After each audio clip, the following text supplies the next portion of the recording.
Fast and Furious and the one that made me rethink movies. This is the intro, bitch.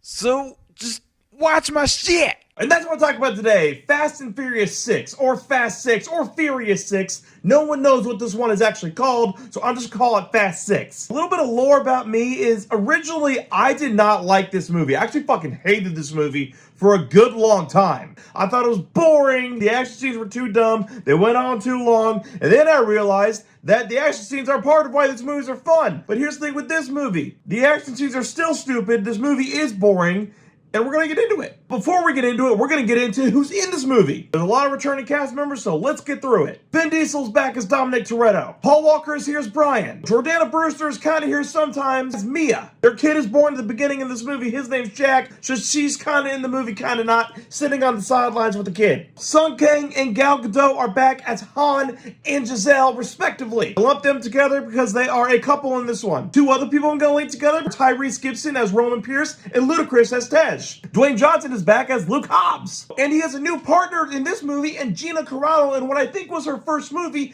Her name is Riley. I didn't know what her name was until I watched this movie again. She's here to fight with chicks because chicks can't fight dudes, and dudes can't fight chicks because if a dude hits a chick, it's bad. And also, she just looks amazing. Yes, I have a crush on Gina Carano. I mean, fuck, why wouldn't you? Speaking of hot chicks, we have Michelle Rodriguez when she was still young and kind of perky. She's back as Amnesia Letty. I call her Amnesia Letty because back in Fast 4 when she died, the bad guy didn't shoot Letty, he shot the gasoline tank and the thing exploded and she lost her memories. So I call her Amnesia Letty, and for the first hour and a half of this movie, she is Amnesia Letty, and then she's Letty again because Dom catches her while he's flying midair and they crash into a car and they're perfectly fine and she gets all her memories back because she stared into his eyes.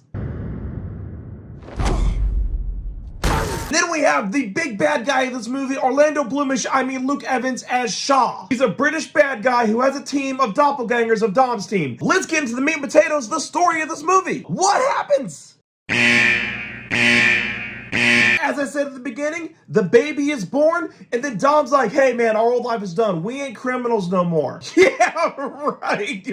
Bullshit. And then a really cool retrospective opening credits thing happens. They show flashbacks to the other 4 movies that this whole crew has been in. Why do I say 4 and not 5? Well, because Fast 3 didn't have a lot of these people. It's nostalgic, it's sweet, and it kind of feels like this could be a last movie. Hobbs shows up at Dom's doorstep because Hobbs has been hunting a team for 3 months now that race cars and steal shit, and he needs a crew that can race cars and steal shit to take down this crew that races cars and steals shit. In order for Hobbs to get Dom to help him, he's like, hey, I'll clear all your records. Also, remember your hot Latina girlfriend? She's not dead. Learn pretty quickly how ruthless Shaw and his team can be because they blow up these pillars that all these cops are standing on to shoot them, and then they race throughout London to steal something. I don't remember what they were stealing because it wasn't important to me. The important part is we learn how ruthless this crew is. They have these ramp cars that drive under normal cars, and those normal cars flip up into the air. Quick side tangent, Tej and Roman take some pretty bad crashes,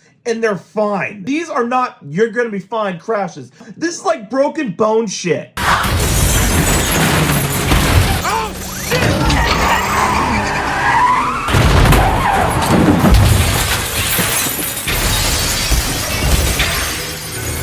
At the end of this whole thing, Letty shoots Dom, proving to Dom and the crew that she's not Letty anymore. She's someone else. She's Amnesia Letty. We learn pretty quickly that Braga is working with Shaw, and then Brian goes to America and then gets out, and it's all just a pointless like 20 minutes of side shit that didn't need to be in the movie. The only reason it happens so Braga can tell Brian, hey, this is what happened to Letty. I'm responsible for that. Fuck you. Just have Shaw explain it. Shaw and his team try to steal a super EMP from an army convoy. And in order to stop Dom, because we know Dom's gonna show up, they bring a tank. They got a tank.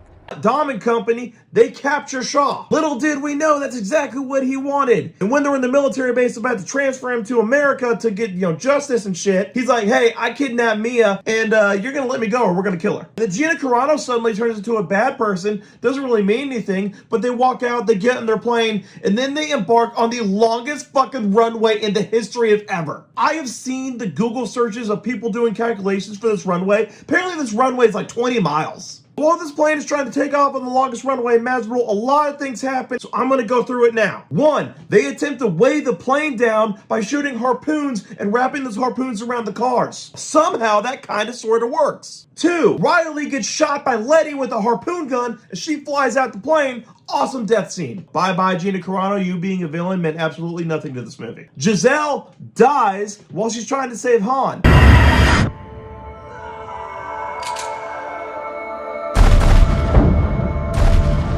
Why do I put dies in quotation? Well, watch the end of Fast X and you'll know. In revenge, Han throws that bad guy into the plane engine.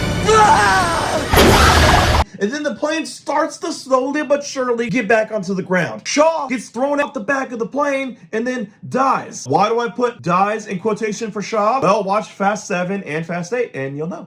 He's still on the plane. So what does he do? Like any normal American, he gets into a car and drives that thing through the fucking plane, and then he crashes that thing as everyone is staring at the fucking flames wondering, oh my god, where's Dom? Dom comes through the fire like a fucking Terminator and he's fine. Not a scratch. A little bit of soot, but not a scratch. He should be dead 15 times now. I only found out that Giselle was called Giselle because Mia asked, hey, where's Giselle? And for like 5 seconds, I'm like, where's who?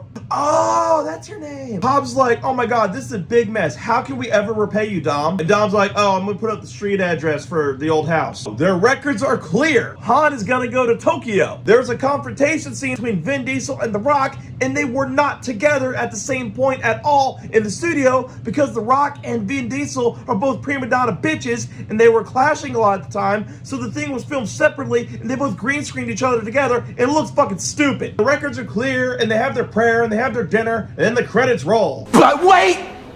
There's more! We finally catch up with the modern timeline of the Fast movies, and we go to Tokyo, where we see the scene from the third one where they're drifting through Tokyo, and a car hits Han, and inside that car pops out Jason Statham. Jason Statham sees this cross that throws it on the ground in front of Han, walks away. Jason Statham gets on the phone, is like, hey, Dominic Toretto, you don't know me, but you're gonna. In the end, this is my least favorite of the Fast and Furious movies. It is boring, it is slow. The action scenes go on for so long that you have no idea what's going on in the story, and Gina Carano becoming a bad person makes absolutely no sense. Guys, what do you think of this movie? Do you like it, or are you like me and you don't like it? All opinions are welcome in Florkville. I will say that Fast 6, aka Fast and Furious 6, aka Furious 6, is good if you're drunk. Look, it's good if you're drunk, trust me.